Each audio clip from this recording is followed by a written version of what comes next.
Peace, grace, and mercy, y'all. Happy Sabbath. Shabbat Shalom, my people. Israel was happening.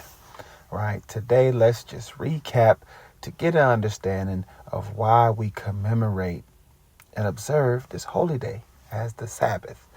Let's go to Exodus 28 through 11 in the good news, right? Observe the Sabbath and keep it holy. You have 6 days in which to do your work. So 6 days do your work. But the seventh day is a day of rest dedicated to me. On that day, no one is to work. Neither you, your children, your slaves, or your servants, right? Your animals, nor the foreigners who live in your country, right? In 6 days, I, the Lord, made the earth, the sky, the seas, and everything in them. But on the seventh day, I rested. That is why I, Elohim, Yahweh, blessed the seventh day, the Sabbath, and made it holy, right? So the Sabbath commandment is the longest, right, and most detailed of the 10 commandments, right? It's the longest and most detailed, right? It is an imitation of Yahweh's creation, right? His creative work and rest, right? It's a way to honor the Most High, y'all. It's a way to honor, and he's giving you instructions, right? And set apart day, you know what I'm saying, for the Most High, his purpose. The Sabbath day is holy, right? Means set apart. Not a day of laziness, right? It's a day of rest. It's a difference. There's a difference between laziness and holiness, right? It's a way to remember, Most High Yahweh has done for Israel, his chosen people, right? The Sabbath remembrance, you know what I'm saying, and observance, right? The word Sabbath comes from a Hebrew word meaning to rest from labor. It don't mean be lazy. It just means rest from your labor, your work, your actual work, what you actually go and work to go do, right? The Sabbath day should include rest and worship, right? These are the things that it should include. Let's go to Exodus chapter 35 and verse 3. We can get it out of good news to make it simple for you, right? Do not even light a fire in your homes on the Sabbath. So what is this talking about, right?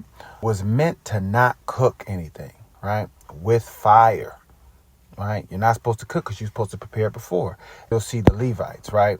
The Levites are doing things, right? So this is separate from the Levite priest while they set offerings and sacrifices, which are no more, right? These are no more. But they also lit incense, which we also see King Solomon doing, right? In 2 Chronicles 2 and 4.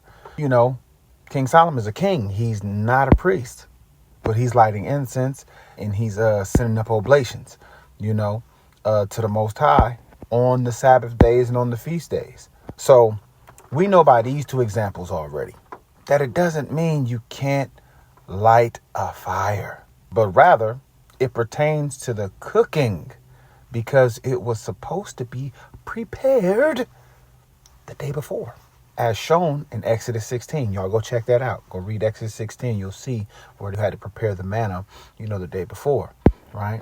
So let's go to Luke 4 and 16 in the good news so you can understand, right? So this is about the Messiah, going back home. You feel me? And what he did when he went back home.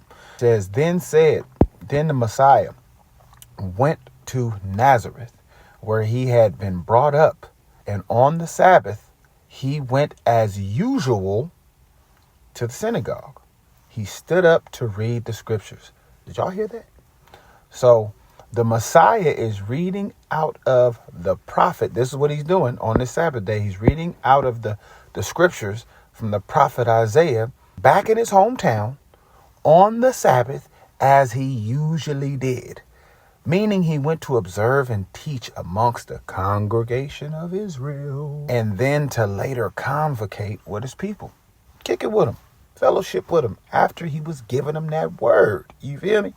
So let's go to Acts 17, 2 and 3. In the good news, so you can dig it, right? According to his usual habit, Paul went to the synagogue.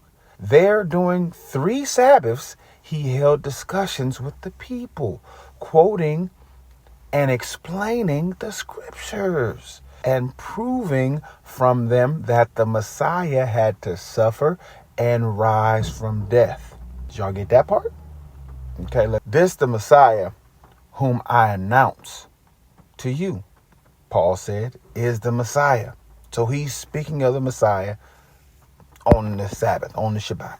So, just as the Messiah usually did, teaching the prophets whom spoke of him, we now see Paul doing what he usually does, observing and teaching on the Sabbath of the Messiah with the prophets who spoke of, explaining how he would fulfill the prophecy of suffering and rising from the dead as the cornerstone.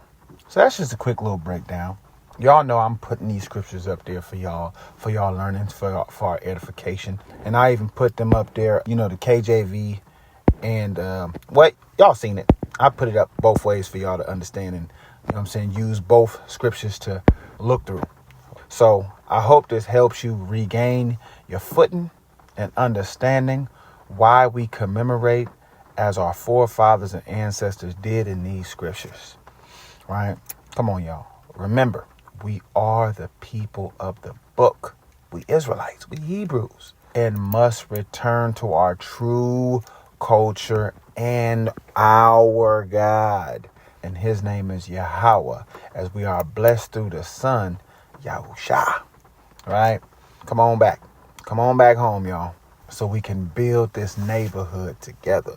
Let's get this community back cracking. Let's get these families back cracking. We got to figure out a way to humble down. Even when we feel like we're right, it ain't about being right. It's about getting on one accord. And then we can start getting back in order. Just some good fruit that my brother gave me. He's trying to execute that as of today. Because we all think that we know what we're doing. But you slip and you fall here and there. It is what it is. But I'm hoping on this Sabbath day, you got it in your ears. Shalom.